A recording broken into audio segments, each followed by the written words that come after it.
Hello, I'm Dr. Stephen Greer, founder of the Disclosure Project and the creator of the film SIRIUS. And I'd like to make a wonderful announcement that all of you have been waiting for. The film SIRIUS, which went to one of the most watched and top picks on Netflix in the past year and has been seen by millions of people around the world, we are now releasing on our YouTube channel, which is youtube.com/sdisclosure in its entirety, and it can be seen for free. And we're doing this because we want the public to see the last crowdfunded film we did and we'll have that as a foundation for education for anyone who wants to see it, but also to introduce the next film, and that is this documentary feature film called Unacknowledged, an expose of the greatest secret in human history. And it will have a book that goes with the film and will be launched with a massive disclosure event and celebration and concert. We want everyone to be able to see this film, but we would also like, if you can, to contribute to the crowdfunding campaign.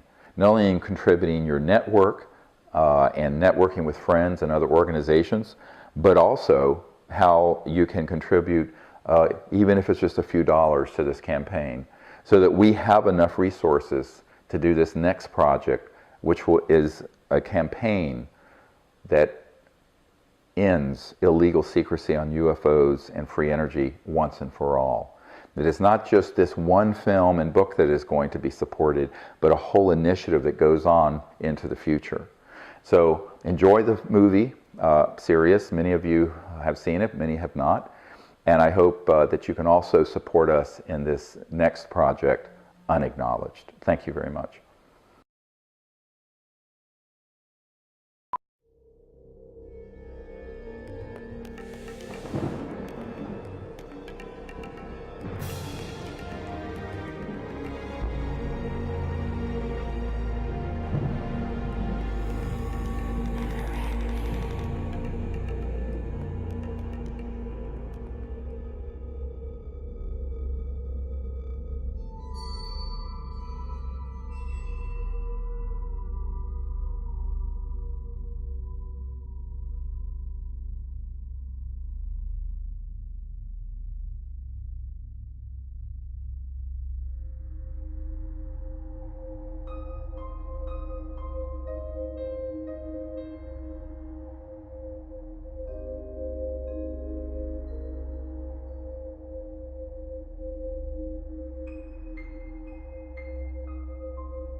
Most people don't know what a dead man's trigger is.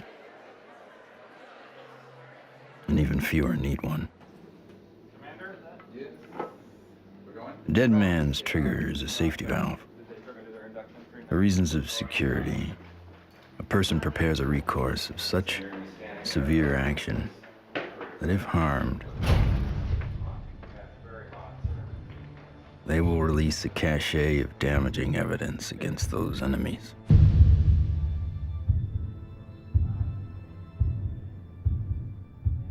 Given his situation, Dr. Stephen Greer is one of those rare men.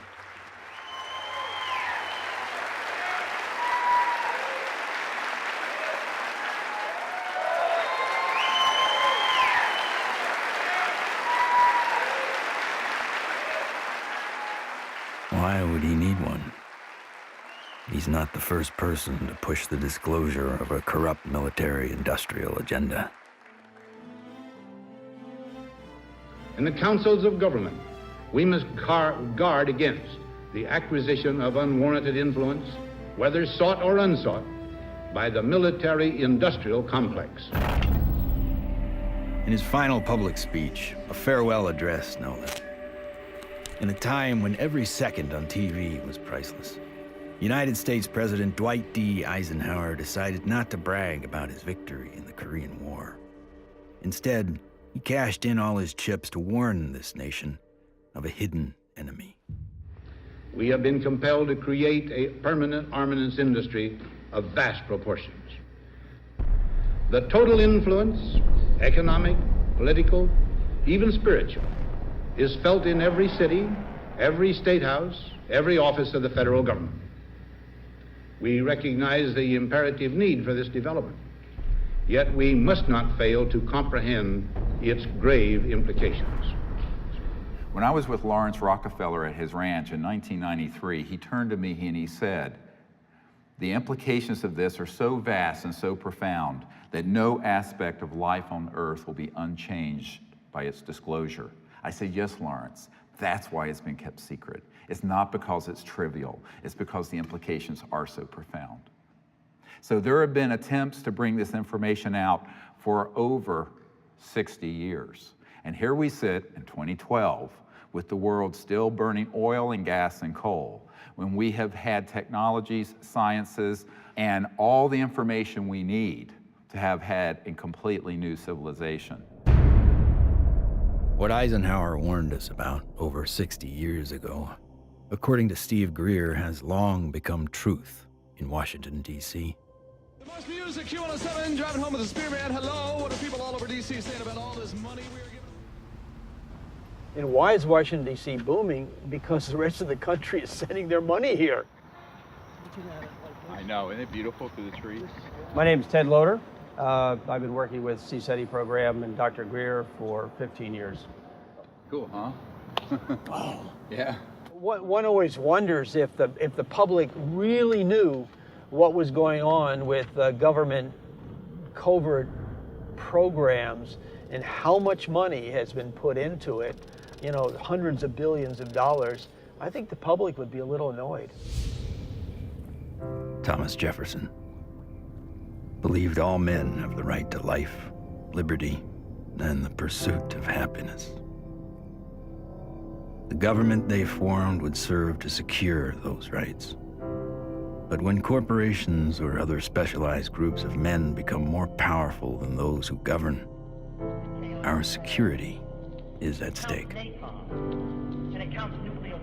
Thomas Jefferson wrote about unchecked power of the corporation being a threat to the democracy and the banks. You see, the U.S. Federal Reserve Bank issues every dollar bill, yet it is not run by the U.S. government or any elected official. It is owned by a private banking cartel. But here I find the chairman of the Federal Reserve, who's in charge of the dollar, in charge of the money, in charge of what the money supply is going to be. The middle class is being wiped out, and nobody's understanding that it has to do with the value of money. Prices are going up. So how are you able to defend this policy of deliberate depreciation of our money? A lot of it depends on what happens to the price of oil. The four horsemen, or families of banking who own and run the Federal Reserve, also run the four largest oil companies. Oil is also used to make and run machinery and current mechanical technology. Of course, there's one industry that needs these more than anyone else: the military-industrial complex.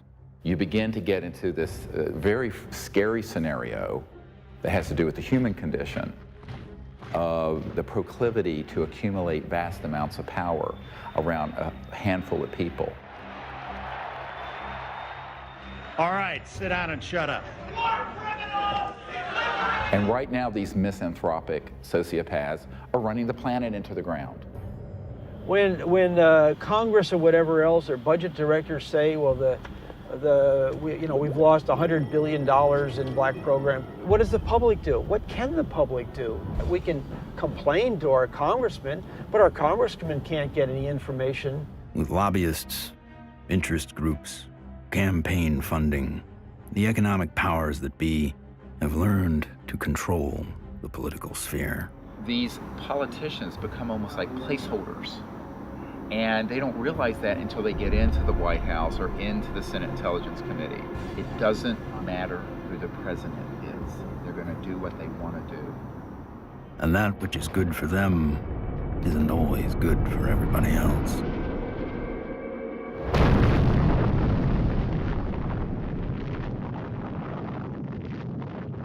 From 1945 to 1998, 2,053 nuclear bombs exploded on this planet.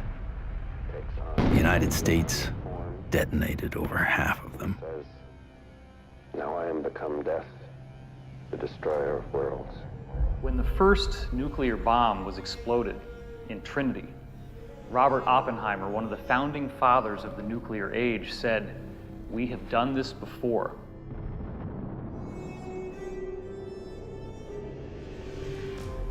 It could have been that Oppenheimer was speaking about weapons described in the ancient Sanskrit texts like the Mahabharata, in which they refer to a bolt of iron charged with the light of 1,000 suns.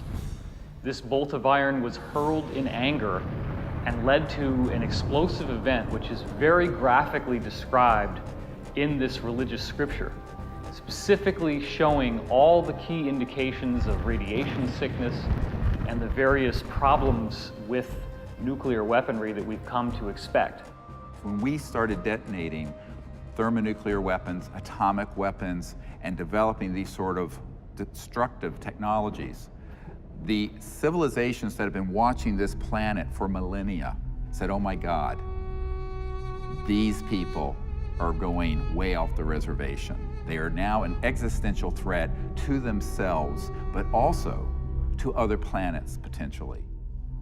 All over the world, we see very conclusive evidence that ancient people were in contact with extraterrestrial life.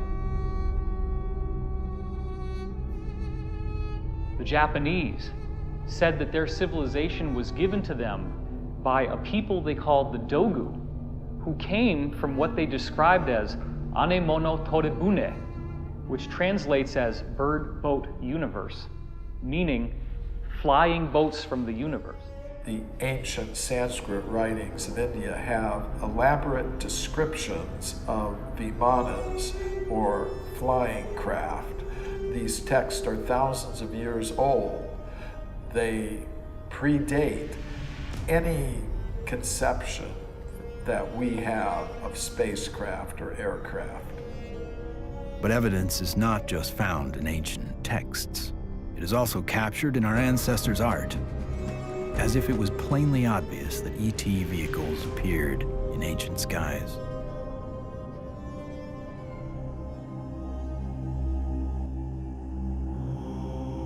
It is a foregone conclusion by most broad-minded people that we are not alone in this universe. The question is, how close are they? And we all looked up at once. It was almost like an intelligence told us, hey, look over here, we're here.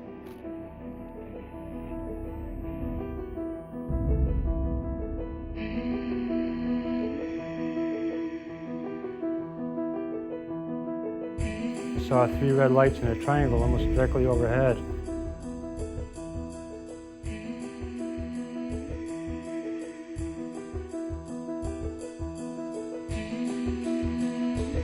I saw these things and I ran inside and got my brothers and sisters. it actually lifted up, and it could actually turn. I'm gonna ask you to look away. I love my hands, but I wasn't one who believed that UFOs might exist. I was satisfied they exist. the life I have isn't what I'd seen. They estimated 100 yards from the left wing was this 100-foot disc.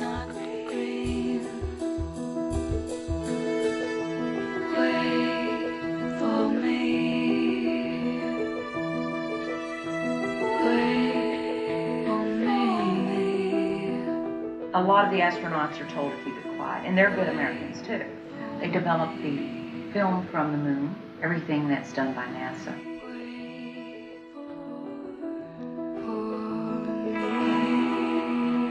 Ma che se ne sanno ancora degli altri superiori.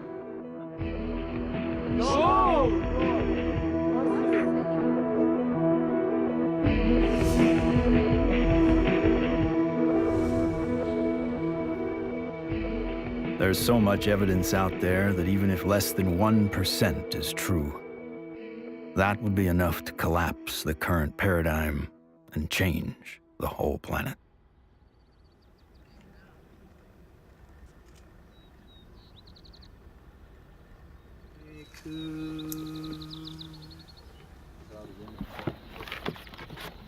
This is our signature tones that we broadcast over a small walkie-talkie.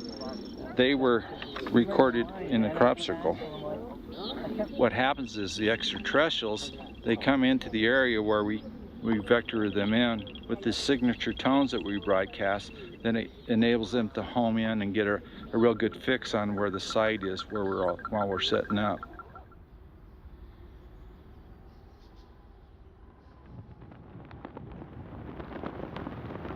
The whole concepts of the crossing point of light, the physics of consciousness, and interstellar communication all were developed on a kind of a vision quest we did here in 95 or 96. Astronomer J. Allen Hynek developed a scale to identify the types of human ET encounters. From his original 3 categories, a 4th, more controversial, has been added, CE4. Even more controversial, Stephen Greer added a 5th kind of encounter, CE5, human-initiated contact. So, how is this done? Given Schrodinger's idea that the number of all minds in the universe is 1, in order to make this type of contact, a human could potentially access that single inner consciousness through intense meditation and then visualize his location down through the Milky Way to the planet Earth to wherever he sits under the stars.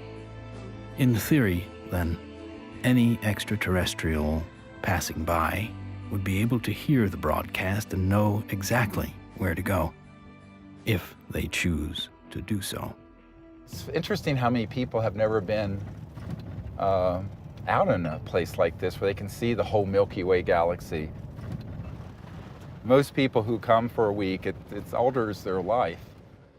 There's meditation techniques, there's remote viewing techniques, and once you start learning these processes and refining them, then you can make contact more quickly, more easily, and be more of an asset to the group.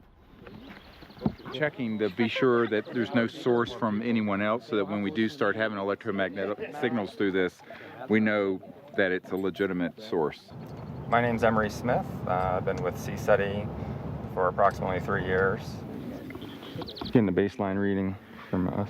My duties consist of a couple things. I am Dr. Greer's head security detail.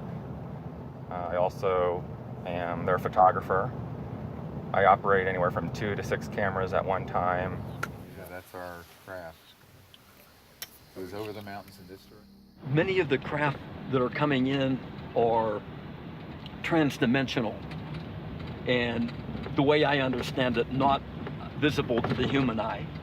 And that's where this new technology, night vision, that's where that's coming into play. And with the advent of new technology that's out there, it becomes easier and easier for us to capture these beings and these celestial objects on film. after you do the night vision, it has that green hue, of course. And after a while, when you get back to real life, you're thinking, why isn't everything green? This can't be reality. I want to show an early one from Gulf Breeze from 1992. We went down there, and one of the fun things that happened is that I had about 40, 50 people. Let's go out on the beach. And we didn't have good cameras then, but you'll get the feeling of how exciting it was. Have all these people, and 1, and then 2, and then 3, and then 4 ET craft materialize right in the sky. There it goes, 1, 2, 3. And look, there's 4. There's 4. There's 4. We have a confirmed CE5. Holy damn hot shit. Dog. Thank you. All right. So the point, the point is, it's fun.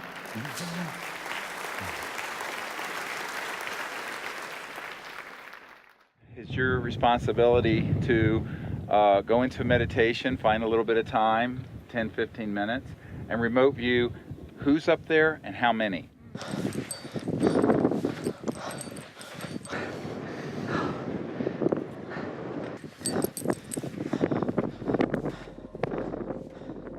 I can attest to the fact that real phenomenon happens here. I really feel that his CE5 protocols are based on a spiritual kind of positive contact, and I think that that is an excellent model for any kind of communication, whether it be on Earth, in the United Nations or wherever, but in this particular field it's with cosmic cultures.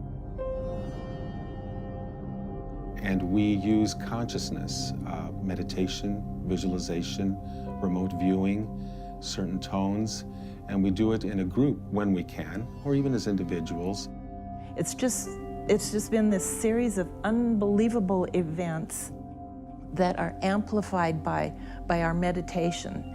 It enforces this communication between us and the ETs, and it's so interactive.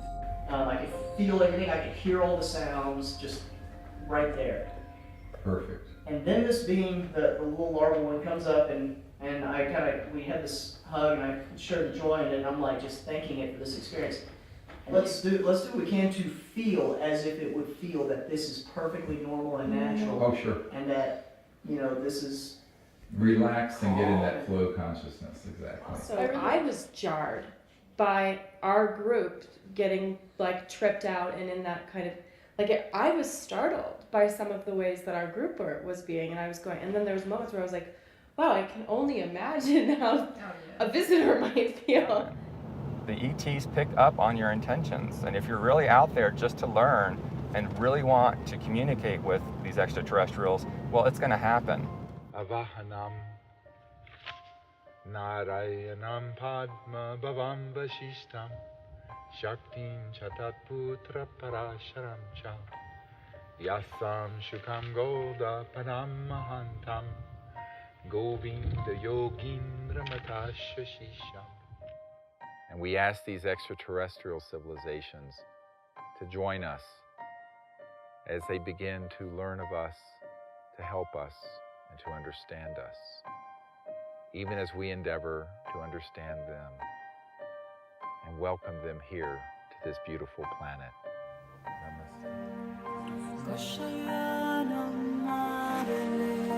Oh my gosh, another beautiful, stunning, absolutely stunning. Not an airplane.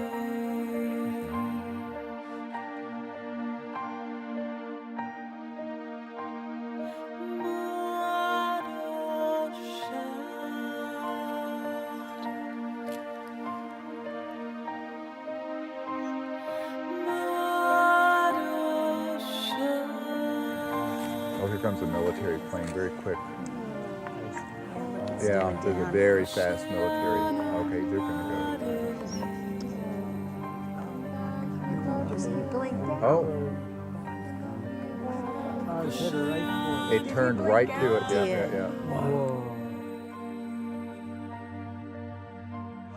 Literally, my heart literally sunk when the jet got to where the craft had to phase out. and like to feel all that love build, and then to feel that jet coming in, and it was like on a heart level, my heart literally sunk when the jet crossed the path where it had to take off.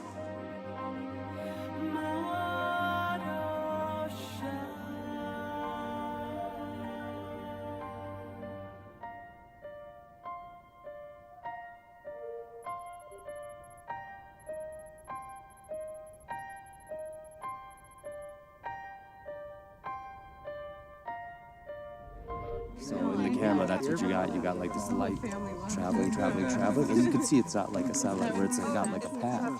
It's got like a, like a movement. Yeah, and then it's gone. When I was 17, I injured myself. I got so infected. And at the time, because I was very poor and I didn't have any health care, I just laid there and I got sicker and sicker and sicker, and I had a near-death experience. I found myself out in deep space, and it was this experience of complete oneness with the cosmos, not just with Earth and life on Earth, but with the stars and the infinity of creation. It certainly altered the course of what I would end up doing, because I then learned meditation. I actually became very aware of the power of the mind. This experience helped guide the direction of his life. Though Greer went on to earn a medical degree and raise a family, he continued to study consciousness and contact. And decades later, it seems he would be the doctor called upon first to examine a very unusual body. This came to us in the last couple of years, and there's a man who runs an institute in another country that I cannot talk about. But he came into possession of a little creature. It is humanoid. It does not look human. We have acquired an EBE, an extraterrestrial biological entity. We're flying over to Europe soon to take some tissue samples and do some DNA testing.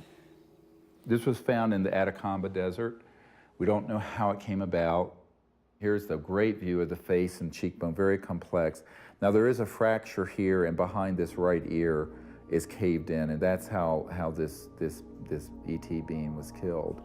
We have the best scientists in the US from Stanford that are going to be doing the testing itself to see what this really is, and also to rule out what it's not.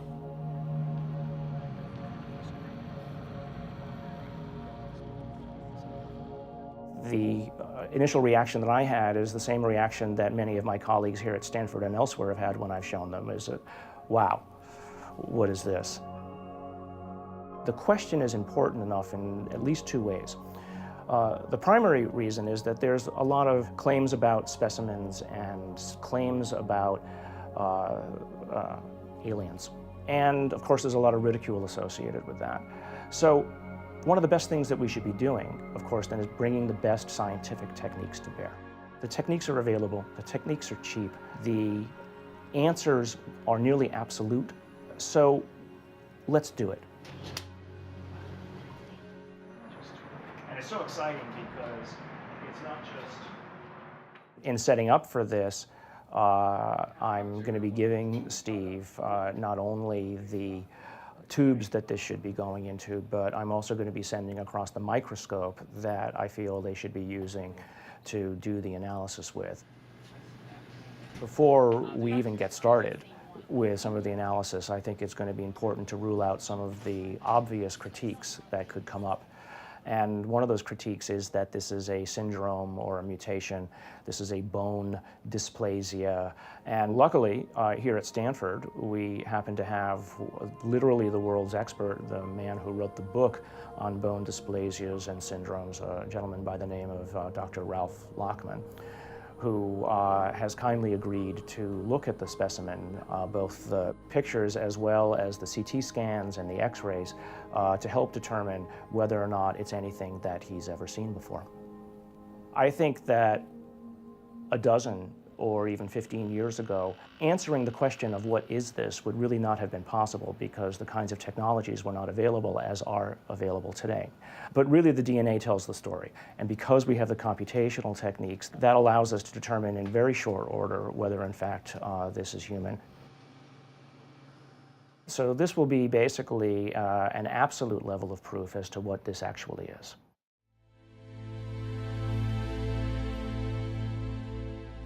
The problem is not proving that UFOs exist. It's when you begin to expose the energy and propulsion systems behind how they're getting here. You're talking about unveiling an entirely new science that would replace oil, gas, coal, nuclear power, public utilities. And this is the $600 trillion problem. The patent office, after they fired me, I had to wait 6 years before I got rehired. Everybody at the office was avoiding the case. But when they finally did, the arbitrator wrote an 85-page report on how the media had caused my dismissal. So I only got a 30-day suspension out of the whole thing, which was taken out of the tiny little bit of 6-year back pay. So that was great. Yeah, it was. Wonderful. Yeah, it made it all worth it, so to speak, because that's how we were able to open the offices and stuff. It was very comfortable. No feeling of being shocked or anything else, just a good feeling, comfortable. What scientists need to do and normal people need to do is they need to look at the hardcore evidence, decide that, oh my gosh, ETs are real, and then get over that. And if that's the case, then you can start extrapolating because they're getting here, which means they have solved the physics problem, if you will. That's an actual photograph that Mark Whitford took, a friend of mine. And you see the stars in the background. So this is a fixed camera. The craft was a triangular craft moving away from him, and all of a sudden it makes a right angle turn. Apparently it has what I would describe as inertial shielding. It's the only way something can make a right angle turn without having everybody killed inside of the craft. Though we experience inertial forces every day, their origins remain a mystery. However, there are theories that point to interactions between objects with mass and a quantum energy field. Inertia is due to the zero-point energy interaction. You're interacting with a charged matrix, which is a zero-point field. If you try to change that, then you get a reaction force. There must be an interference shield of electromagnetic nature that would stop that interaction with the zero-point field. And you can suspect that UFOs have already figured this out because they wouldn't be flying around and still have inhabitants. New energy scientists today are attempting to find new ways to define the relationship between electricity, gravity, magnetism, and propulsion.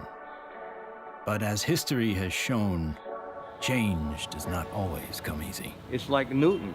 Why is that apple falling? Nobody ever asked that question before or even tried to come up with an answer. And Newton comes up with something called Newton bucket, or Newton's problem. The only guy that solves it 300 years later is Einstein. So, how smart can we be?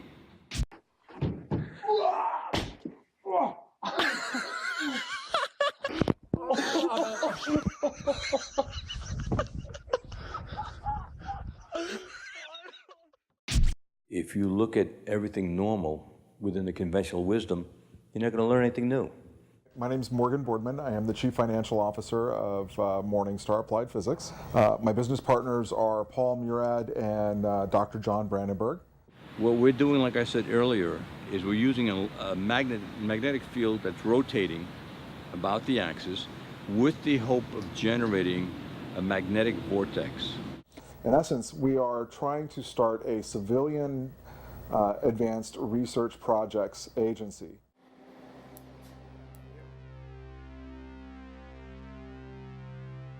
Okay, all right, so basically we have 4 options. Option 1 is a retarded potential. Option 2 is a lagging image, right? Yeah. Option 3 is pointing vector as a motive for propulsion, or how that may be what's happening, right? Yeah. And that's actually taking angular momentum and changing it into linear momentum if it's working the way we want it to, right? Yeah. Okay, and then the fourth one. The fourth one is that we are somehow either generating and or absorbing gravity waves. Do we accept Einstein's viewpoint that thou shalt not go faster than the speed of light? If you look at a black hole, the comment is the gravity is so strong that nothing leaves. But it does have something that leaves the black hole, and that is gravity. So does that imply that gravity moves faster than the speed of light? Could be. Gravity is another one of those seemingly self-evident forces that has raised a number of questions. How does it really work? How can we use it to our advantage? In the mid-1920s, T. Townsend Brown discovered that electric charge and gravitational mass are coupled, and that by building devices that harness these interactive forces, we could create advanced propulsion. At about the same time, Nikola Tesla and Thomas Edison won the Nobel Prize in physics, but both refused it. Tesla was at the end of a long career of inventing. He had advanced technology in the fields of X-ray, radio waves, internal combustion, and, of course, atmospheric electricity. When everything was said and done, he had earned 112 U.S. patents. He proved that electricity can travel wirelessly in the air, and ultimately died penniless. However, his work did influence many others, most notably Lester Hendershot and Dr. T. Henry Moray. Hendershot invented a magnetronic generator to energize an impossible flight, if fueled by gas, that took Charles Lindbergh and the Spirit of St. Louis from New York to Paris. Dr. T. Henry Moray developed the Moray valve, a device for extracting radiant energy from the zero-point field, and demonstrated this device hundreds of times and had dozens of signed affidavits supporting his science. Yet in the end, even these two notable scientists were ignored and bullied. Dr. Moray's device was hammered down and broken into pieces by a competitor, and before he could finish reconstruction, he passed away of natural causes. Hendershot fled to Mexico to continue work, but was found dead at 61 years of age, attributed to suicide. There's all kinds of skullduggery that happened there. I don't think T. Henry Moray ever got a decent chance to ever do anything with that. There is absolutely no question that T. Henry Moray had a system that produced about 50 kilowatts out of a 55-pound box. The conventional electrodynamics model does not allow this to happen. In other words, it doesn't allow you to extract excess energy from the vacuum and use that to power your load. It costs just as much to restore it as was used to destroy it. So we got to put in more than we can ever get out in a load with such a squirrely circuit. And that's the only kind of circuit we've used in power systems since day one. We're still building them. We're still making power systems that deliberately kill them. So we pay the power company to have a giant wrestling match inside his generator and lose. In the 1950s, there were some very provocative articles saying that, oh, electrogravitics is the best thing since sliced bread, how all the aviation companies are now backing electrogravitics, they're all doing experiments on it. Well, within a couple of years, there was no news at all. Once they figured out that they could really control gravity, 1954, it all went black. Do you think the boys in the black projects have solved that problem? Because it sure sounds like it from what the witnesses have told me. I wouldn't know. I wouldn't know. Sorry, but I can't even think about it. I see so many things in my life, it's just hard to say. A local inventor has discovered a way, hear this, to use water to run your car. What Stan shared with me was interesting. In order to run this engine off of water, we've also had to learn the ability to adjust the burn rate of hydrogen to co-equal the fossil fuels. So he applies for a patent, and then he gets a call from actually a visitation by two guys from the Pentagon. The Pentagon flew a lieutenant colonel in last week to look at Meyer's invention. There's talk of possibly using it in the Star Wars defense program and to run Army tanks. But he asked that this become a public patent so that the civilians could benefit from it. And he indicated that if we don't do that, overseas people will. In 1996, Meyer was sued by his investors, who claimed the device was not revolutionary, despite verification of the unique voltage intensifier circuit by the U.S. Patent Office. Meyer was brought to trial, but key evidence was not allowed. His oral testimony was not even recorded due to an audio recorder malfunction, and the judge recessed early for vacation. Later, Meyer made an appeal but was denied. He was found guilty of fraud and ordered to repay his investors, putting an immediate dent on the idea of funding new technology. On March 20th, 1998, Stanley joined his brother and 2 NATO officials for a dinner meeting. Stan took a sip of cranberry juice, grabbed his neck, ran out of the restaurant, and fell to the ground, saying, "They poisoned me." He fell down after eating at a restaurant nearby where he lived, fell down the parking lot, said, "I've been poisoned," collapsed. And that's on the police report? The police report confirms his words.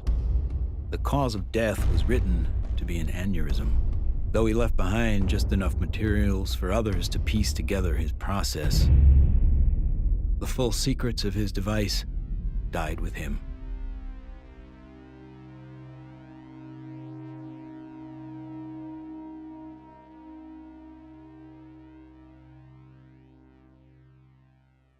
So from this, I began to do more work with the administration, various people, friends of the president, the Rockefeller family. Lawrence was the white hat in that crowd who wanted us to bring this information out, actually hosted us at the Rockefeller Ranch in the Tetons. And one night he pulled me out on the deck and he said, "Well, you know, we really need you to do this." I said, "Lawrence, you're old, you're rich, and you're Rockefeller. What do you want me to do? I'm just a country doctor banging around in an ER in North Carolina." He says, no, we want you to do this. I went, okay. So I'm the throwaway guy. I'm the guy you can throw away because my life doesn't matter. We are back in Rachel, Nevada with our first 2 distinguished guests. Stephen Greer is a North Carolina doctor. He does a lot more than watch the skies. He fires off messages, and he says that someone or something is responding. Dr. Greer is looking for close encounters of the 5th kind. What, at this minute, do you believe? Our assessment at this point is that there is at least one extraterrestrial civilization which has managed to make its way to our corner of the universe. And number 2, that there's no evidence at all that they have hostile intentions towards this planet. And number 3, that the priority at this point must be trying to establish some sort of a liaison to them, some sort of a diplomatic liaison to them, and that's what we're working on. Is there a continued cover-up? Yes. Do those at the highest levels of government agencies know that there's a cover-up? Not necessarily. Officer X, a high-ranking military veteran, joined forces with Dr. Greer in order to use his military and government influence to gain access to high-level officials. I was able to arrange for a CSETI briefing to the then Vice Director for Intelligence for the Joint Staff, Admiral Tom Wilson, the same person who had been at Atlantic Command with me. At that meeting was Steve, Apollo 14 astronaut Ed Mitchell, Brigadier General retired Steve Lovkin, Siri Aramaic, Steve's right arm. Well, Dr. Greer did indeed mount an initiative and did go to Washington, did speak with high-level government people. I attended and helped him with that. We briefed certain members of Congress, some of their staff, some of the people from the White House. We talked with people in the Pentagon. It led me to the belief that people in high-level government have very, very little, if any, information, valid information. One of the most important of all the meetings was with CIA Director R. James Woolsey. Here I fly up to Washington. The cover story was a dinner party. One of the things that I found was that this CIA director wasn't lying when he communicated to us that he had not had access to these projects. He was shaken to his core. We met for not 20 minutes, almost 3 hours. And by the end of it, I handed him, my hands were shaking, I handed him this document, and it was a position paper recommending executive orders and the things the Clinton administration and he needed to do to get control of this mess. And he looked at it, and he looked at me. He says, yes, he says, but how do we disclose that which we have no access to? And I almost wept. I went, what? Dr. Greer approached many D.C. officials in an attempt to gain an audience. One of the people who took him seriously was former CIA Director Bill Colby. True, if there's truth in it, there can be a danger in that situation. We've seen that happen in other cases. I said, you have to consider the possibility of some danger to not only your reputation, but to your person. I mean, people do react rather violently to some kinds of charges, or particularly if they're true.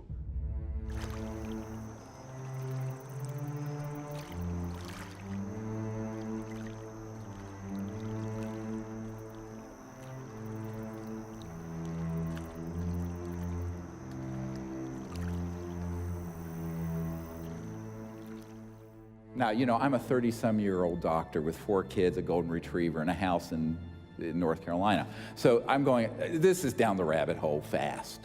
But that is the situation, my friends, when you're dealing with secrecy that is criminal and illegal.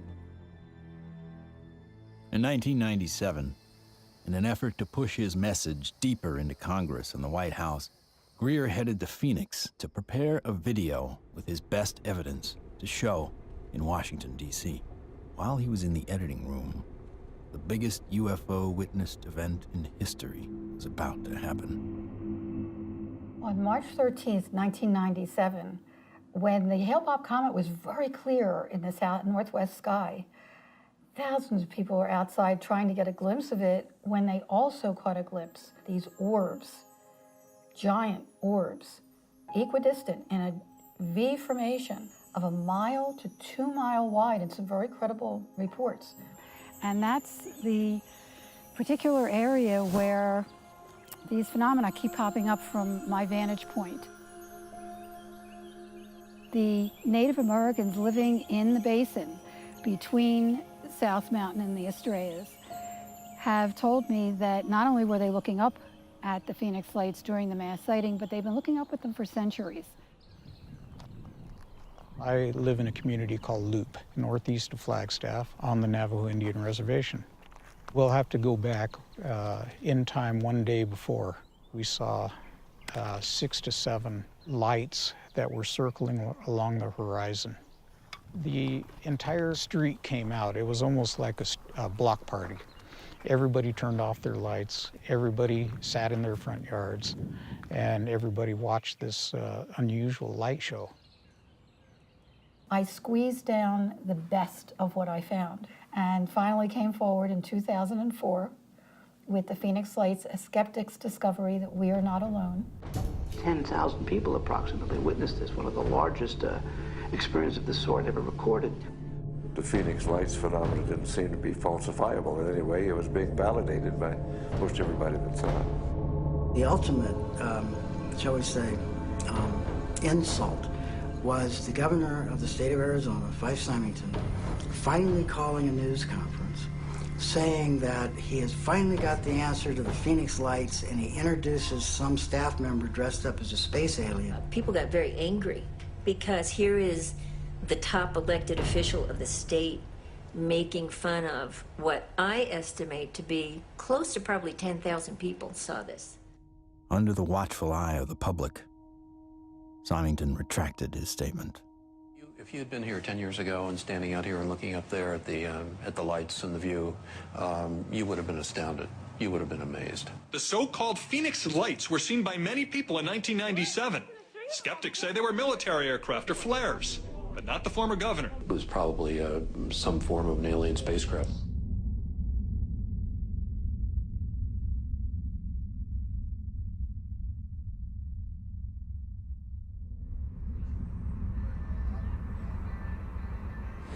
On our way to Barcelona. Barcelona. To retrieve the evidence. Dr. Bravo. Hi, Dave. Are you ready for the trip? I'm ready for the trip. I'm so excited. We're going to do some very wonderful work, and I can't wait to get the results. Upon arriving in Spain to look at the being for the very first time, I was kind of skeptical. It was definitely a game changer for my thought process to actually see it in person than to see it on film. The first thing we had to do was go to the radiology lab because we needed x-rays and CAT scans before we did anything. Porque esto es, ya se lo comenté que era un poco difícil de hacer. Es, ¿okay? The best we can get. Lo mejor que podamos. Porque evidentemente no se puede manipular para nada. No. The head radiologist at the center saw the beam and was quite impressed. And the first thing she said was, "Wow, that looks like an alien." That's really okay. This is fabulous. This one's pretty good for you. Yeah, for that one, yeah. Okay, that's good.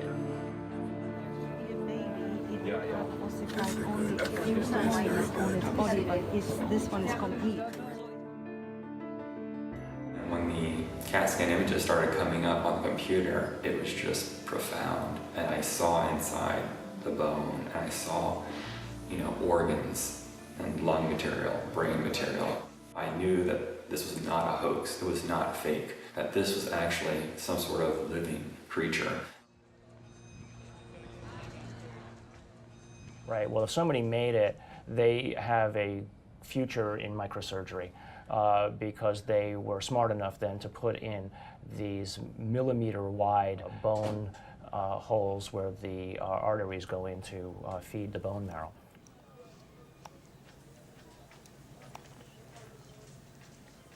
And so now the challenge is to prove what it is, right? My interest, frankly, is to disprove that it's anything unusual or anything paranormal. I would like to prove that this is human. I would like to prove that this is just an interesting mutation. But obviously, if you leave your mind open, or I should say, if you leave your mind closed to alternatives, you'll never see what those alternatives might actually be. In every situation with scientists, your reputation's at stake. I have every expectation that even doing this is going to lead to some ribbing from some of my colleagues, right? But I think that that's perfectly acceptable because at the end of the day, who's going to validate these things? If someone isn't willing to step forward and do it right, then you're going to have it sitting out there forever, hanging in limbo, right? I mean, if you let other people and their opinions stop you from believing what you know to be true, then all you're doing is stopping the possibility of progress. Anytime anybody tries to study this subject seriously, we're subject to ridicule. I'm a full professor at a relatively major university, and I'm certain that my colleagues at the university laugh at me and hoot and holler behind my back when they hear that I have an interest in studying unidentified flying objects. There's really a subtle kind of suppression at play here. You don't worry about what the CEO of Enron thinks about what you say. You worry about what your friends think. You worry about what your parents would think if you posted whatever you care about on Facebook or something. We take the risk to appear to be a crackpot. There may be people who are going to be threatened by that for any number of reasons. My feeling was that I was involved in a lot of strange activities, so I tried to say to myself, let's not look at this with too much exposure and mention it because there's a question of credibility. This should be the subject of rigorous scientific investigation and not the subject of rubbishing by tabloid newspapers. MUFON is the Mutual UFO Network, and it was founded in 1969 by Walt Andrus. And our mission statement is the scientific study of UFOs for the benefit of humanity. MUFON is the world's largest UFO investigative organization. We have approximately 3,000 members worldwide. Approximately 500 of those have their PhDs. These are people who really would like to delve deep into the UFO phenomenon and try to figure out not only what it is, but how it's happening. Armed with what he thought was some of the best available evidence, including the Phoenix Lights, Steve Greer organized a Project Starlight briefing before several Congress, Pentagon, and White House staff members. Things seem to be on track for disclosure. Of the device and the internal, all of it. with a lot of detail, and this is a cutaway. This was done and escaped government control, whereas the Bentwaters case took 20-some years in England. So this is in our possession and not the Ministry of Defense. So, where it would never be found. Where it'd be going to a black hole, right? But then the bad news came.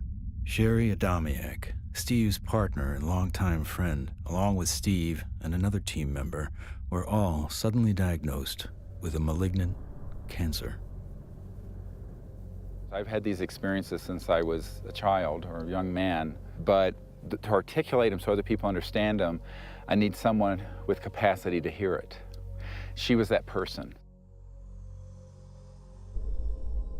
I mean, it's been, you can't resolve it's things. been very hard for me. Oh yeah, you know, I know. You get up I know every it day, has been. you know, but.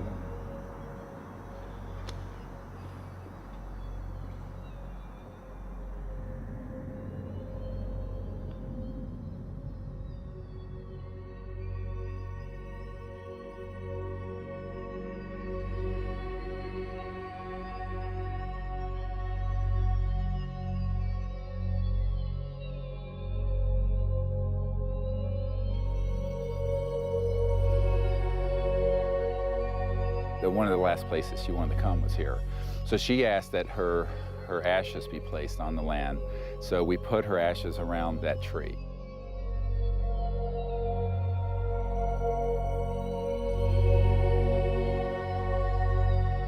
I don't take anything for granted, frankly, and so each time that I do a presentation or lead a group, I think, this may be the last time.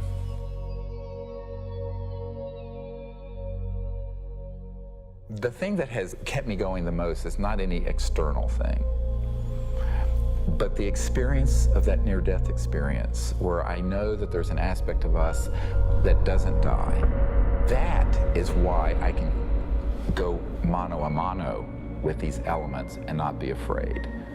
I shouldn't say be afraid, not stand down. Everyone has fear. I've certainly had my fears. But it gives you an anchor so that you can go forward.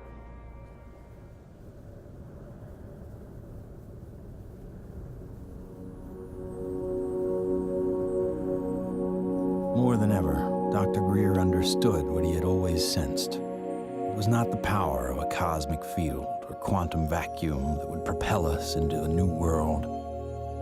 It was the mind. This really is the opening to an entirely new science of consciousness. You can maybe think of consciousness as a television set. On the TV screen, you see pictures and sounds and so forth.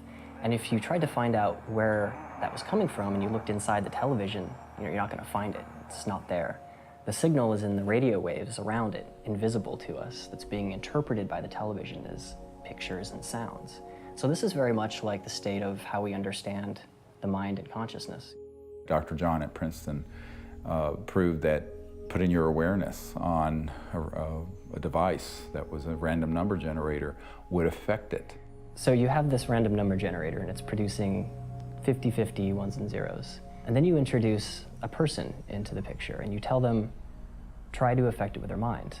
Think more ones or more zeros. You measure that, and sure enough what they found was that there are more ones or more zeros being produced that correlate to that person's intention. So we can see effects being produced forwards and backwards in time, which is really strange. Distance doesn't seem to matter as much. You can get the same strength of effects if you're right in front of the REG or if you're on the other side of the planet. Consciousness is a non-local field, and it isn't limited to your brain waves and body. Dr. John once had the opportunity to ask the Dalai Lama if he thought the random number generators themselves were conscious. And the Dalai Lama thought about it, and his reply was that if you think they're conscious, then they're conscious. Just like consciousness can have positive effects on the zeitgeist or ether, it can also work the other way. Unfortunately, when you start to deal with inventors who have anomalous results that seem to be over unity, Paranoia seems to accompany that process. And John Searle's famous for having a circular magnetic device that has both energy and propulsion built into one unit. And the electric company felt that this guy was stealing money, took him to court, went to jail, his house caught fire, and all of his property and all of his designs burned. The concept of freedom, this sort of idea of people having the liberty to pursue happiness and to pursue abundance, this has been completely, in a sense, turned upside down. We actually reprinted a report on the military involvement of the Department of Energy. And it's so extensive, it's the major operation that goes on there. There have been over 5,000 patents that have been sequestered by the national security state, taken out of the public domain. Many of them deal with energy technologies. It's a policy that the military seems to feel is necessary for national security. However, at this point, we often wonder, 50 years after World War II and the Cold War, whether such sequestering is necessary.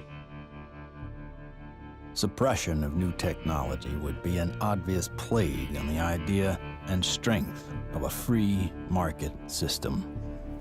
Yet, it still seems to happen right in front of our eyes. And this is a huge controversy, one of the largest, maybe most intense controversies in the history of science. There's nothing worse, I found, than suggesting to academic physicists in particular, and academics in general, that they are not only wrong, but disastrously wrong, catastrophically wrong.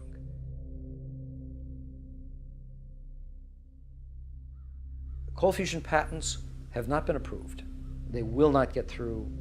American citizens are being denied their constitutional rights. I inadvertently was looking through some piles of paper that had been given to me in a casual manner by all these hot fusion physicists as they were trying to do their calorimetric repeat of the Pons-Fleischmann experiment.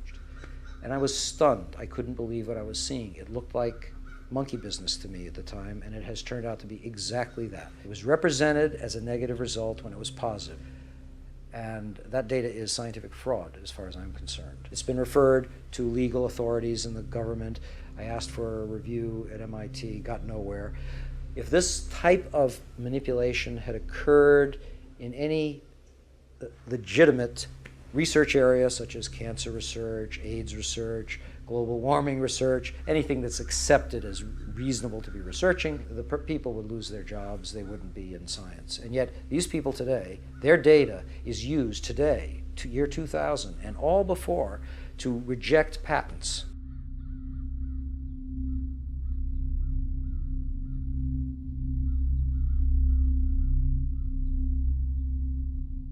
Yes, there is serious criminal activity going on that ultimately must be rooted out.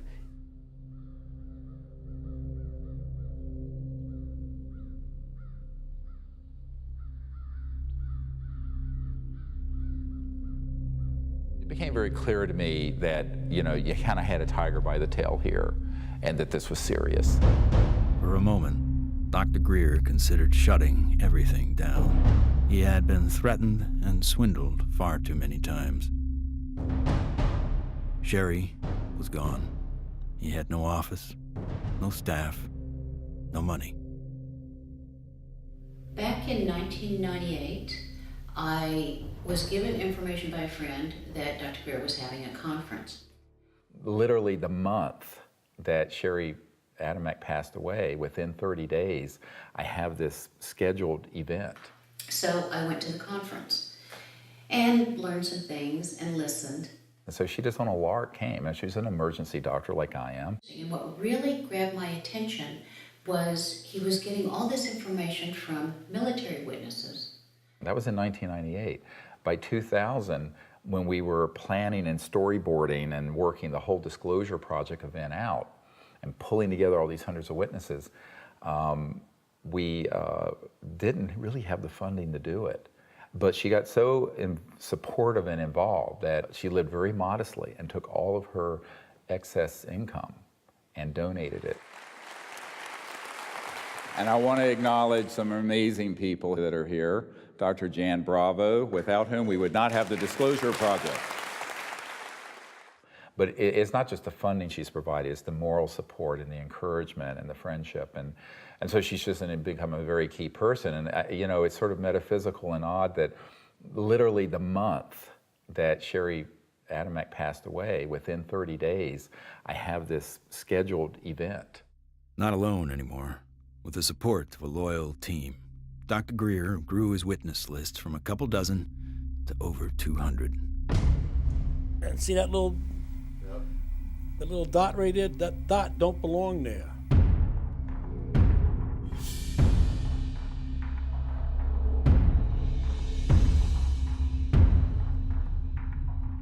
I said, I'm one of those, what you would call the high government officials in the FAA. I was the division chief. There was only 3 or 4 down from the admiral. I was awarded the Air Force Guided Missile Insignia. I was the first photographic officer in the Air Force to get they called it the missile badge. So I forgot who it was that called, but he says, we got a problem here. What's the problem? He says, well, it's that UFO.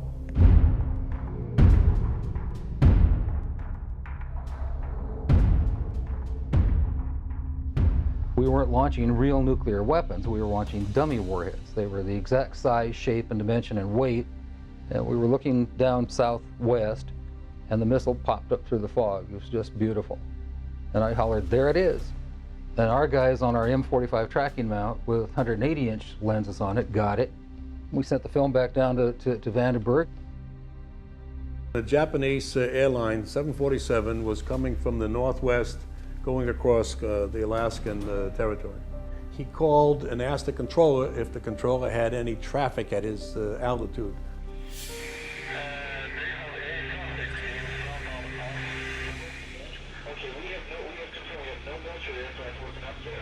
His radar is picking up a target. He sees this target with his eye, and the target, the way he described it,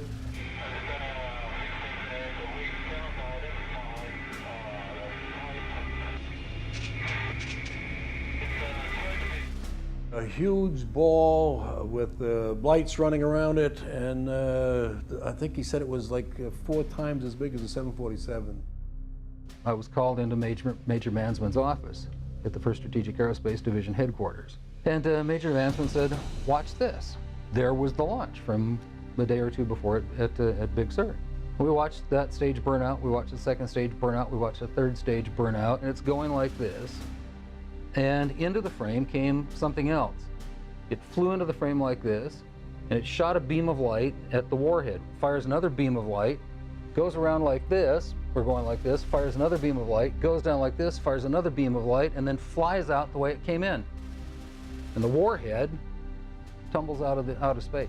They brought in 3 people from the FBI, 3 people from the CIA, and 3 people from Reagan's scientific study team, and I don't know who the rest of the people were.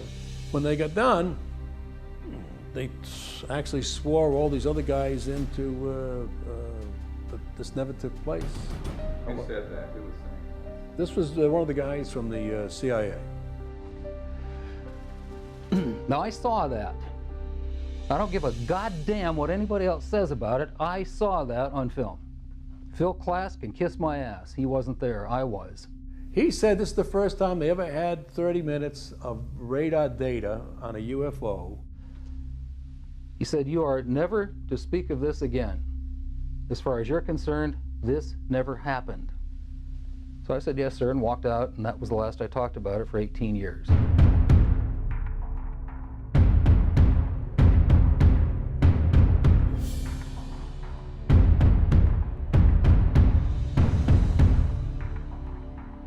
I had the original video that I took, and I had the pilot's report, and I had the FAA's first report that was all downstairs on my table.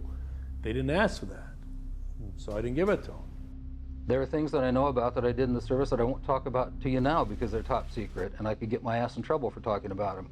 If you parse what Major Mansman said, he said, you are to say, this never happened. Well, that's not classifying it top secret, is it?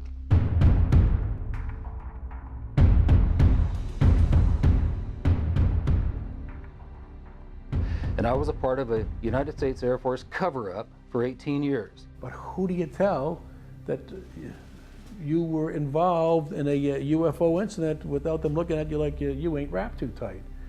What we photographed up there affected me for the rest of my life and made a huge impact on my understanding of the universe and of governmental manipulation of our minds.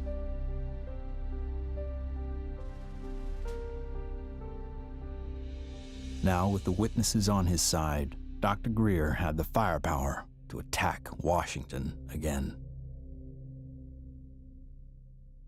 We are not alone. That's the message a group of pilots, scientists, and former government officials want Congress to hear. 21 members of that group already have testified in Washington for what's known as the Disclosure Project. And we had all volunteers who organized that whole event. And there was no paid staff. So when people look at that whole period, we didn't have an office, a secretary, and one paid staff person. But we did it. Dr. Stephen Greer heads up the Disclosure Project, a group that compiles information from people who say they've encountered extraterrestrial forms of life. 20 years ago, in 1980, I was a security specialist assigned to RAF Bentwaters. Objects made incursions over our WSA, fired pencil-thin beams of light into them, and adversely affected the ordnance, possibly. There were bodies that were involved with some of these crashes, also some were alive. What do members plan to do with their information? They hope Congress and President Bush take notice. We are asking for the U.S. Congress and for President Bush to move towards an official inquiry and disclosure on this subject. Those that don't want to believe you will never believe you anyway, so it doesn't matter. It doesn't change the truth.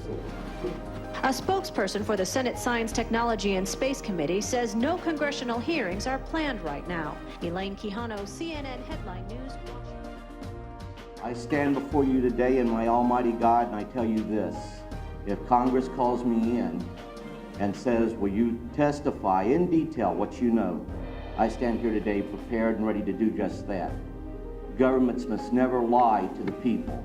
Thank you.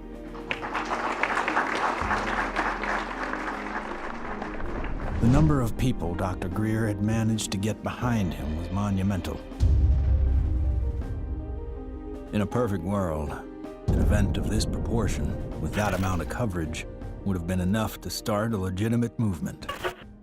But of course, we hardly live in a perfect world.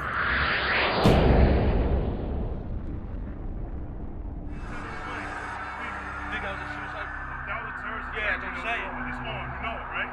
I don't know, guy. Everything's fucked up. 9/11 became the mother of all news stories and completely changed the game for everyone. Fear, panic, and strife were imprinted in the public consciousness. To what end? Not to go after Al-Qaeda, but rather to invade the sovereign nation of Iraq. Given such a drastically overt misstep on the part of a U.S. government led by an oil family, the question on some people's minds is whether or not this disaster was exploited, or worse, engineered. The Gulf of Tonkin in the Vietnam War, Chiang Kai-shek in the Korean War. False flag operations are nothing new. However, according to some, the ultimate card to play might be yet to come. How do you grow the trillion-dollar military-industrial complex that Eisenhower warned about into a $2 or $3 trillion program? You got to have a bigger enemy out there. Von Braun's purpose in life during the last years of his life, his dying years, was to educate the public and decision makers about space-based weapons. First, the Russians were the enemy against whom we're going to build space-based weapons. Then terrorists would be identified, and that was soon to follow. In 1977, I was at a meeting in Fairchild Industries, and in that room were a lot of charts on the walls with enemies, identified enemies, names that people had never heard of, names like Saddam Hussein and Gaddafi. But we were talking then about terrorists, the potential terrorists. No one had ever talked about this before.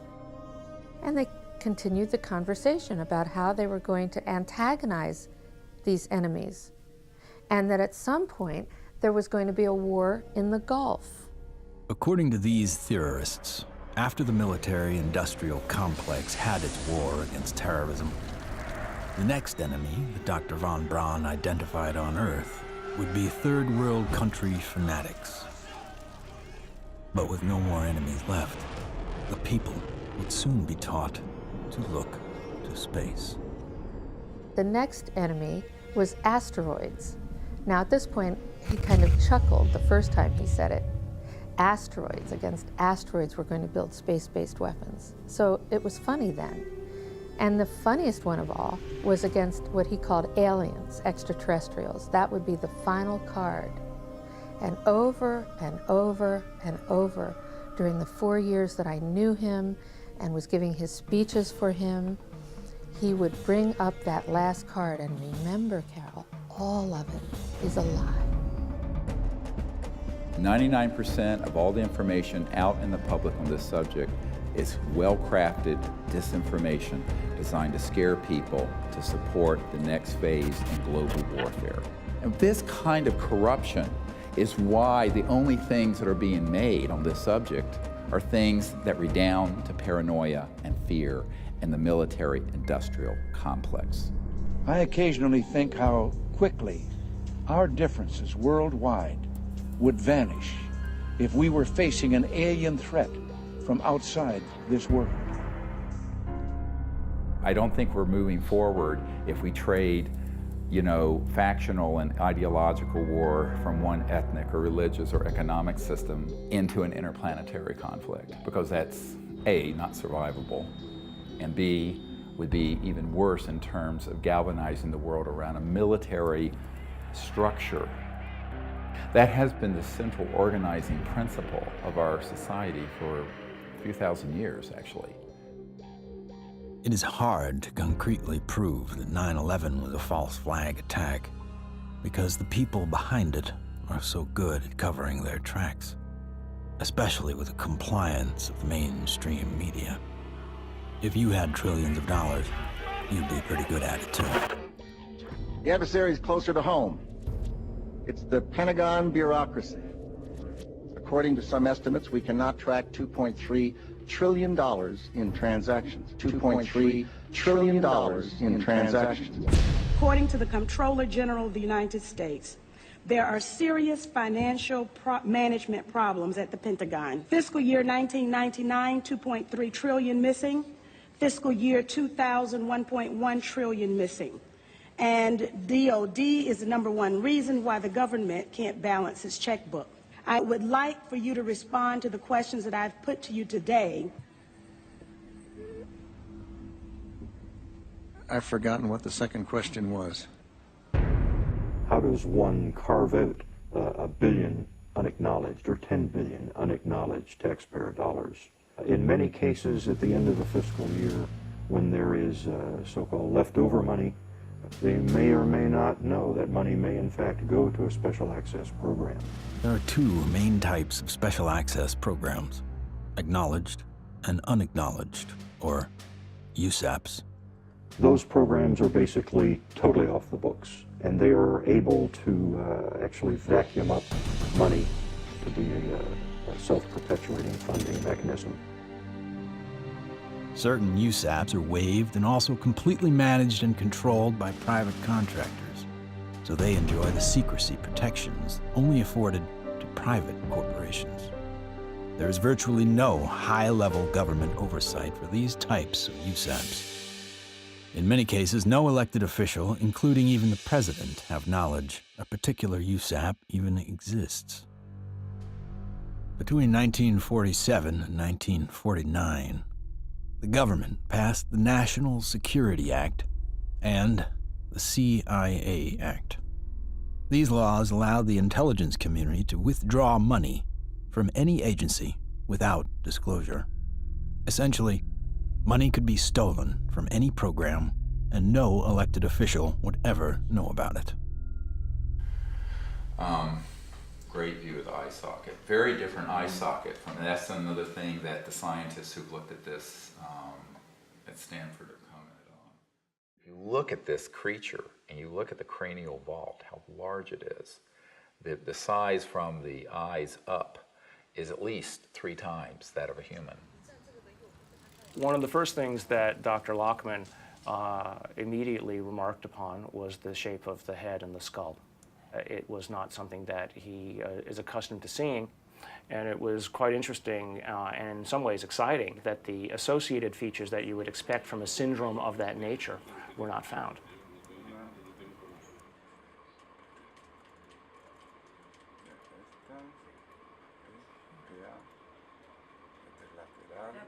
This specimen does not fall under any known, to me, class of disorders or syndromes. In many respects, the proportions of the spine and extremities are normal. The major abnormalities appear to be 1, the size of the specimen, mid-face hypoplasia and underdevelopment of the jaw, and that the specimen has only 10 ribs. Humans normally have 12, rarely 11. One of the most remarkable aspects of this is when we came down to study the actual bone density. One of the features of fetuses that a specialist looks at is the so-called growth plates of the epiphyseal joint, say, of the knees. The shock, I think, and the surprise was, and the absolute certainty that Dr. Lockman had was that this specimen is between the age of 6 to 8 years old. The shock was that this specimen was clearly not fetal. How do you explain how something 6 inches tall survived to any length of time that would allow for it to survive 100 or 1,000 years ago?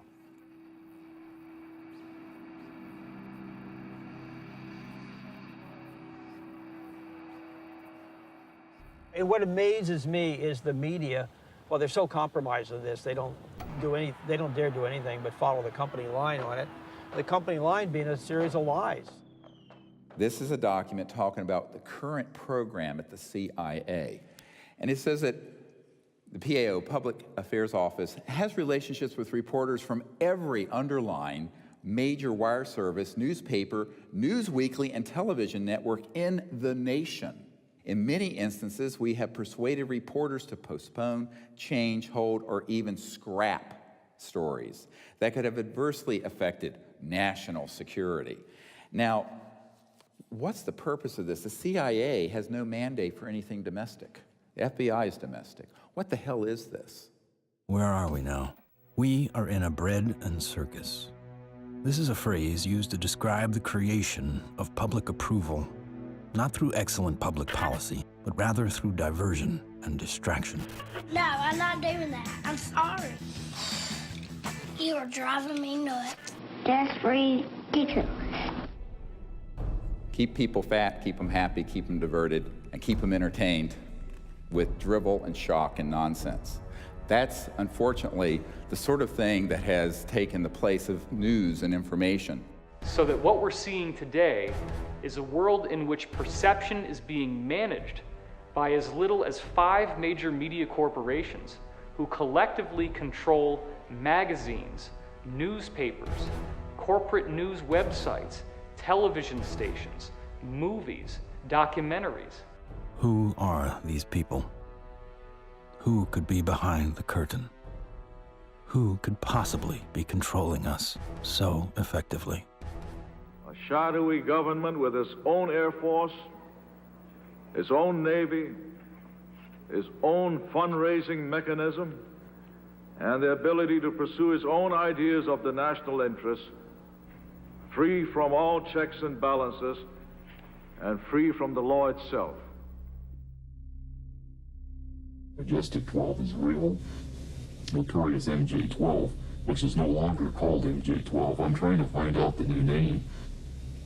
Basically, it's an oversight group intermingled with the National Security Council and the National Security Planning Group. They have full control. They have no congressional oversight whatsoever. They answer to nobody. Whatever activity is going on, to the extent that it is a clandestine group, a quasi-government group, a quasi-private group, it is without any type, as far as I can tell, of high-level government oversight.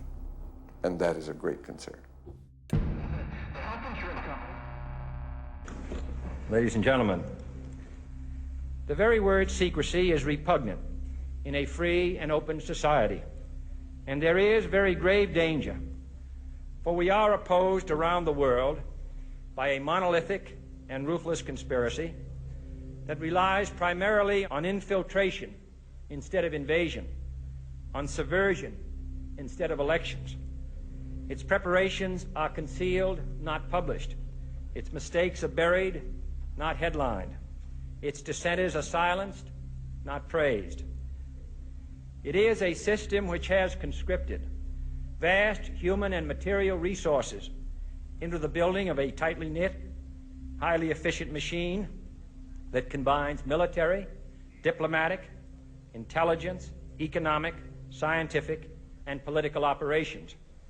And we are, as a people, inherently and historically opposed to secret societies, to secret oaths, and to secret proceedings.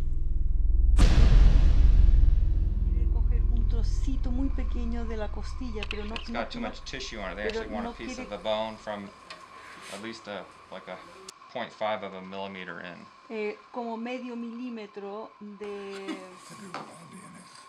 We took material from inside the cranium, also 2 clippings of the anterior front ribs of this being. And we were able to see under the dissecting microscope that in fact it did have bone marrow in them, so that meant there should be some good genetic material in there. It was really nerve-wracking. Imagine, 2 big guys here trying to operate on this 13-centimeter long beam. But we did it.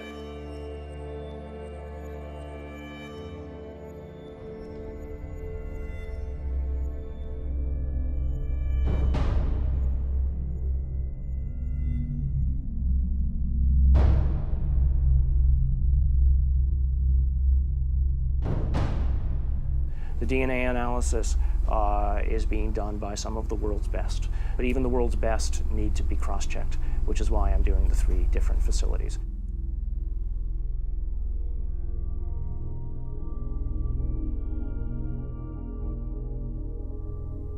So I actually ran 4 samples. I ran a sample of my own blood. It was a very small amount, just 100 microliters. I ran 2 blanks, things that just had water in them, because that would be essentially a contamination control. And then, of course, the sample itself. And really, the all-important first result was whether or not there was, in fact, any DNA which was isolated. And the actual shock for me was when I got the amount of DNA out of this sample. It was way above what I had originally expected. What you have on the left here is a so-called DNA ladder. This is a size standard. This one on the end is in fact my DNA, and it has an expected size distribution as well as some banding. And validating the original measurement is this analysis that basically shows that we have a nice distribution for the sample's DNA. When we physicists look for alien civilizations, we don't look for little green men. We look for energy consumption. We look for type 1, type 2, and type 3 civilizations.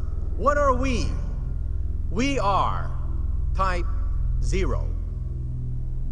We get our energy from dead plants, oil and coal. Around the year 2100, we will become a type 1 civilization. And we see the beginnings of that now. What is the internet?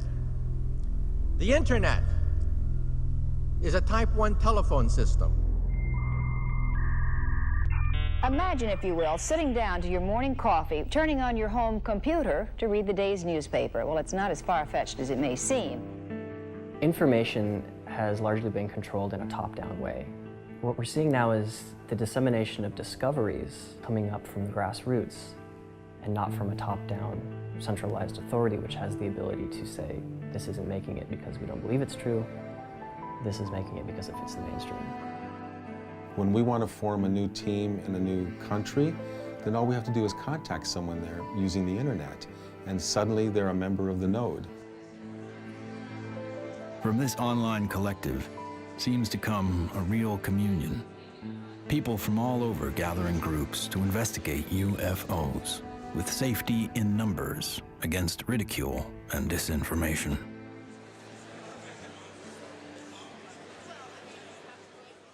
What we found in the past is we had a lot of anecdotal stories, but we didn't have a whole lot of data. With the advent of computers, personal computers, and the internet, we've been able to collect the data and analyze it through some 200 plus data points to allow us to be able to compare cases and to see exactly what's happening and what the trends are. Nick Pope is our guest. He made this information public. He's also the former head of the Ministry of Defense's UFO project. So if anybody knows, we think it's you, Nick. The Ministry of Defense is in the process of declassifying and releasing its entire archive of UFO files going back decades. It's interesting and worth pointing out that while the British government is releasing their files and their documents, President Obama, who promised to do the same during the campaign, he still has not. 15 years. 15 years this spring. Oh my God. But I figured that, you know, after the disclosure project, we'd get this information out and we could go on with life. How do we keep battering the ram at this door? Where do we find the strength to keep going forward?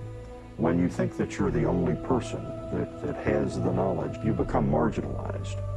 Steve was instrumental in bringing together a large group who had been involved in this subject and who for the first time realized that they were not alone in trying to come forward on the subject. Governments, we've discovered, have not gone far enough, so we've decided that as people, using the CE5 protocols, form our own movement and do what governments have not been doing. We think of this as the People's Disclosure Movement. And so we feel it's important to create an effort that's a global effort, which this has become. My name is Mark Benz, and this is Rex, and we're in Bodega, California, and we're doing CE5. My name is Jeff Bird, and here in Winchester, Virginia, USA, we are doing CE5. My name is Peggy Brewster, and here in Middleton, United States of America, we are doing CE5.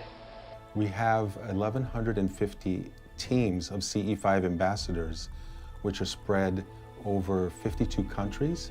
My name is Andre, and here in Sweden, we are doing CE5. Und wir machen zusammen CE5 in Deutschland. Here in Burlington, Ontario. Brisbane, Australia. From Chester, Virginia. In Hamilton, Ohio. We are doing the CE5. Konnichiwa. Moje ime Daniel. Daniel tu na Slovensku. Es Leo Ortiz. And here in Vancouver, British Columbia. CE5.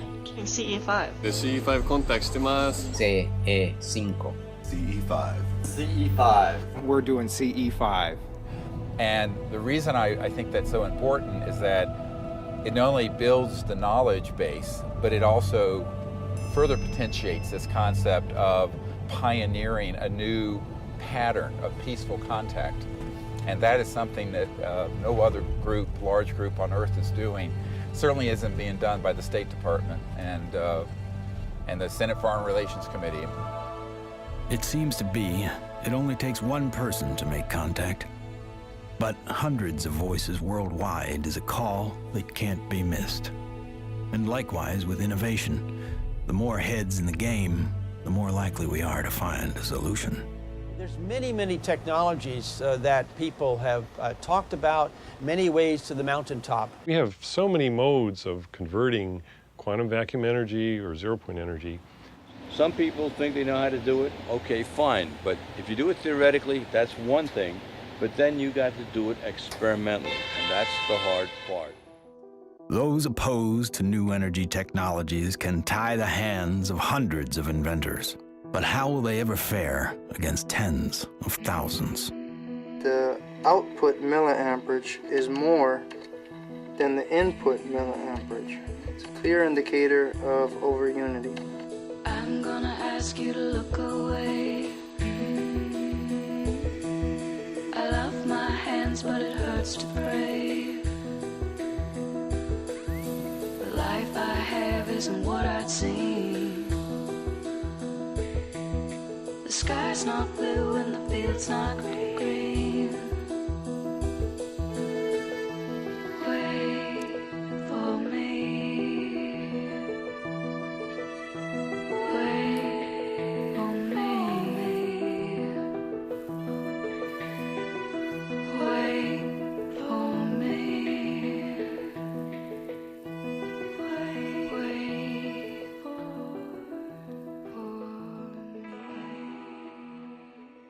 When you oscillate or vibrate magnetic fields, there's an effect in the gravity field.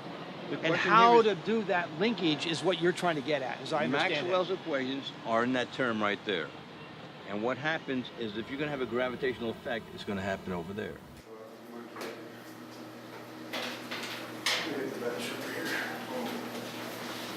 Josh, I think I can help too. This channel here represents revolutions per minute. These are representing weight that we're measuring on the load cells.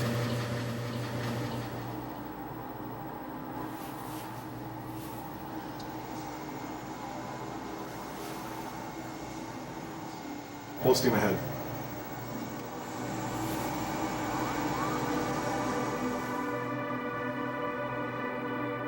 When we look at our data, we lost 7% of weight. If we move this thing and it loses weight, I must be generating gravity waves. Though the device maintains its shape and size in terms of dimension, it is losing mass. That's a possibility. If it is losing mass, then certainly it would also be affecting time in a very localized manner. By looking at new technology, you could break through new commercial aspects to improve our society. We should be looking for a disruptive breakthrough in this technology within the next 10 years. We're on the brink of developing any number of potential propulsion systems which would take us out of the solar system. I think we're going to beat NASA to the mark. So I graduated from the UCLA School of Engineering in 1976. I got a flyer from the School of Engineering inviting me to a lecture by Ben Rich. Ben Rich was the director of Lockheed's Skunk Works for 16 years. He oversaw a number of USAPs that were secretly managed at the Skunk Works, including, most notably, the development of the F-117 stealth fighter. Ben shared a slide set of about 40 slides of different things, starting with the U-2 spy plane, going all the way up to the stealth fighter at that time, mentioning that he couldn't talk about the other secret stuff. But when he ended his talk, he had a slide of a black disc zipping off into outer space. And he ended his talk with these words: "We now have the technology to take ET home." So you have to have vision, and you have to have the guts and the courage to go out past the steps and do something of any value, and we have to go past our grasp. And we asked him questions about it. What did you mean when you said we have the technology to take ET home? Ben shared three major things that I think are worthy of research by researchers worldwide at this point in time. The first was we've somehow figured out how to do interstellar travel already. It's known. The second point he made was that there was an error in the equations. My suspicion is it's probably Maxwell's equations for electromagnetic theory. The third thing he said was, how does ESP work? And I was really kind of startled because I didn't know what to say. But I blurted out, I don't know, all points in time and space are connected. And he looked me back in the eye and he said, that's how it works.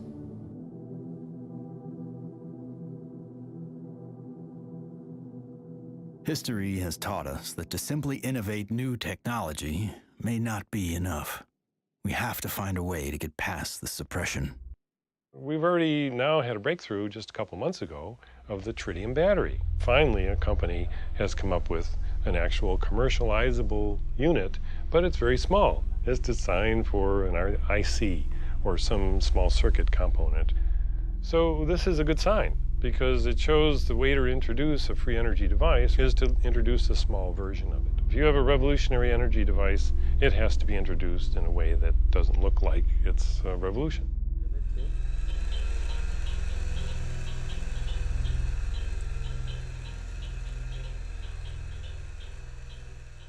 Science is always changing. I mean, even back in the 1960s, they thought that biofeedback, for example, was impossible. But now, of course, we know that that itself is an absurd statement. We have even toys on the market that allow people to play with biofeedback. These sciences have been around for decades. They have been ruthlessly kept secret because of the kleptocracy of what I call the petrofascists, the people who are hell-bent on maintaining the power of a centralized petrodollar oil, gas, coal system.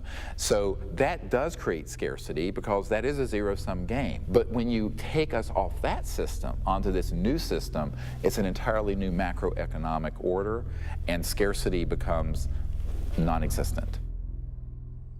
After years of disappointments, Dr. Greer and his team are now attempting to build an energy research lab in Virginia, where scientists and inventors with working prototypes will have a safe haven to build.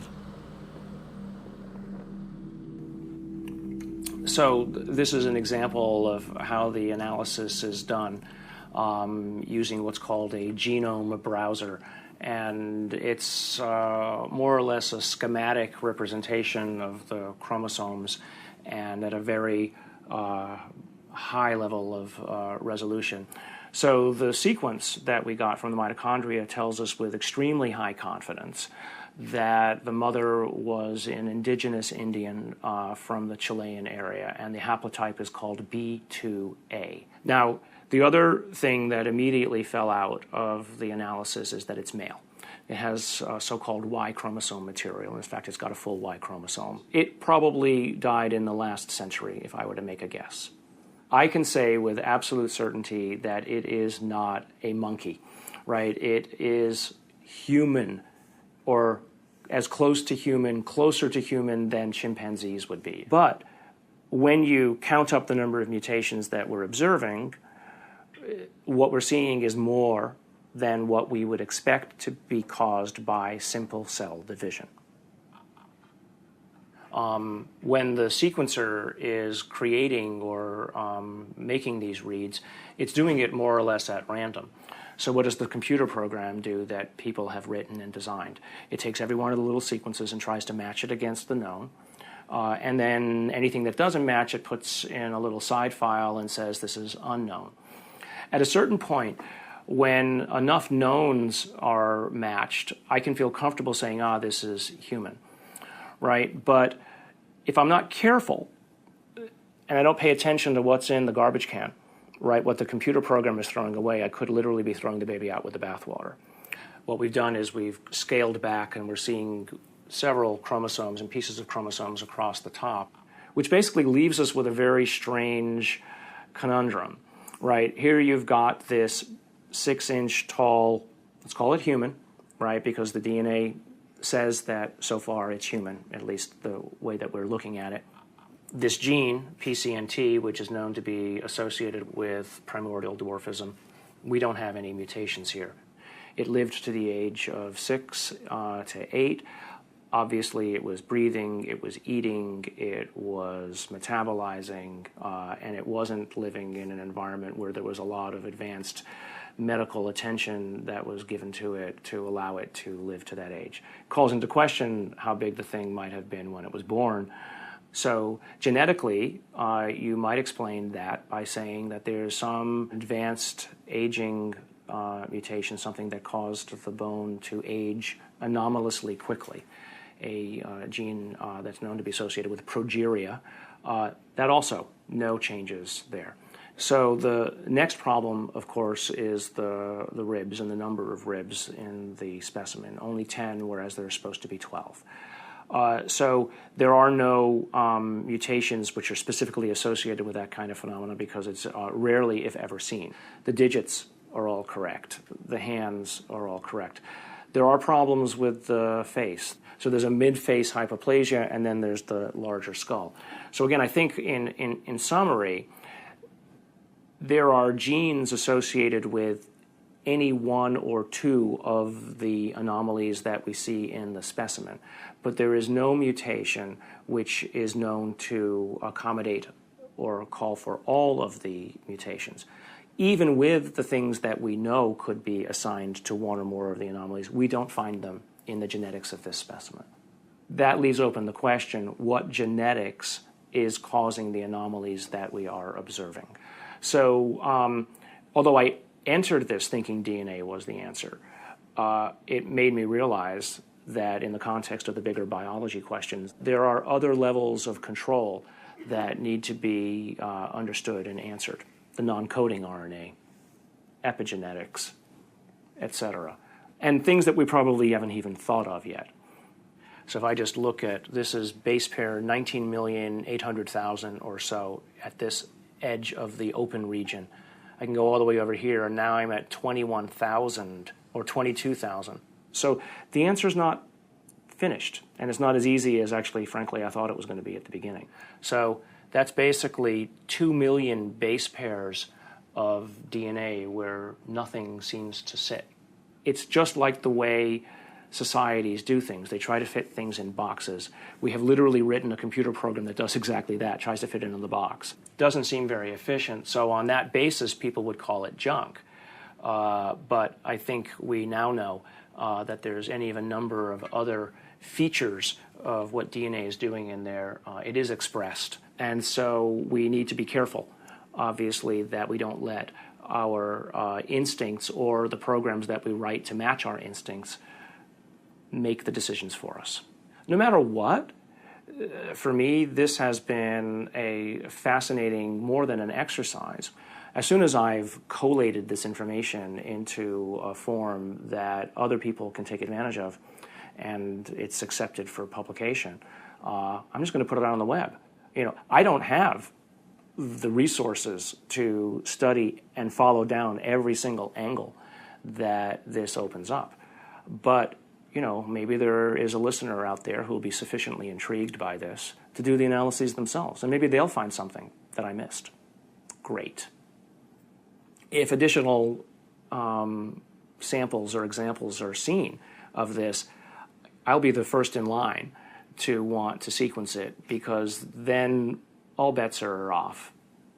I want to say other things here, but I also don't want to open myself up for, you know, attack. This search may have uncovered a major finding about life in the universe and its origins. What is this being? Could it be a missing link in evolution? Could it be an entirely new species? Or simply a disease we have never seen before? Or could this be an extraterrestrial being from another world?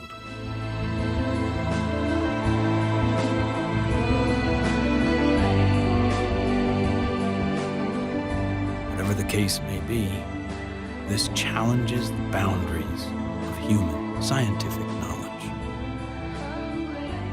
Dr. Gary Nolan has set a new precedent for scientific investigation and rigor in the realm of the seemingly impossible.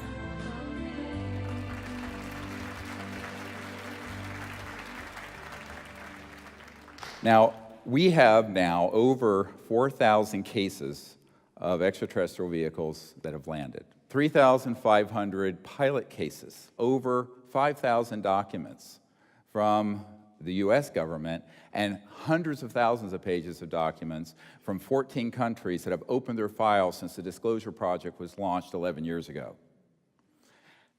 And yet, this isn't on CNN every night. And this is probably the most important thing going on this planet today, and yet nobody talks about it. If we don't explore what to do, we're going to miss the boat. And that could be why Eisenhower's final message wasn't just doom and gloom. It was a charge to the people to spit out the bread, look away from the circus, and take some responsibility. Only an alert and knowledgeable citizenry can compel the proper meshing of the huge industrial and military machinery of defense with our peaceful methods and goals. The dam is in fact breaking, and you're beginning to see countries all over the world begin to come forward with what they know to be absolute fact. Since 2001, 24 countries have opened their UFO files to the public, including Australia, the UK, Vatican City, Germany, Russia, and Canada. The United States is not yet among them. What we have to do is pave the way for these leaders. Because if the people will lead, the leaders will follow. They'll have to. And it isn't about overthrowing the Pentagon, it's about leaving it behind. My goal when I started this was to make this so that I wasn't important at all in it, that there would be enough people that they go on without me. And that way, it doesn't matter if I drop dead. The future is here already. The technologies are here, contact is happening. And if we come together as a people, what we're going to find is that all of us working together are going to be able to create a world that is amazing. If every single one of us told everyone we know that we're being visited by intelligent life, that the sciences are here to give us a new civilization, we're liberated from that macroeconomic slavery, but this is the destiny of humanity. Thank you very much. God bless you all.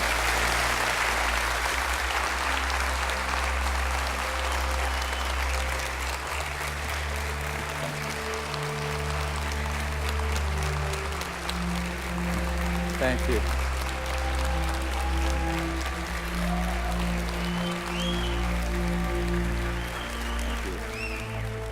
What we've come to learn is this. We are standing at the precipice of a new age. There is power in the many, but only when they're acting as one. That's when resonance happens. Whether joining together as a responsible citizenry against the forces standing to divide us, or joining consciousness to unite with the beings who are prepared to communicate with us.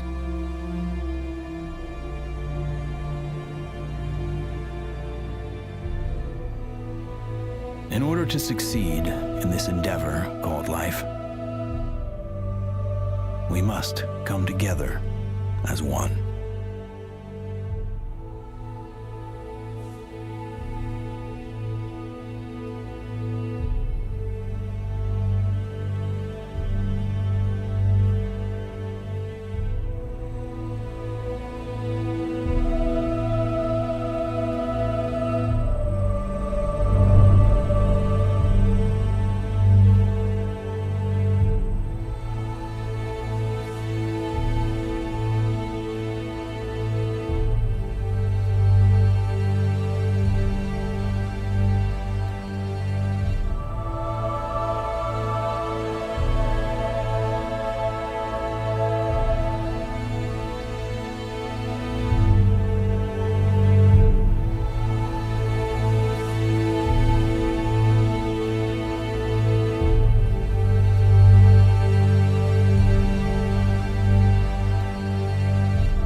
Koşuyor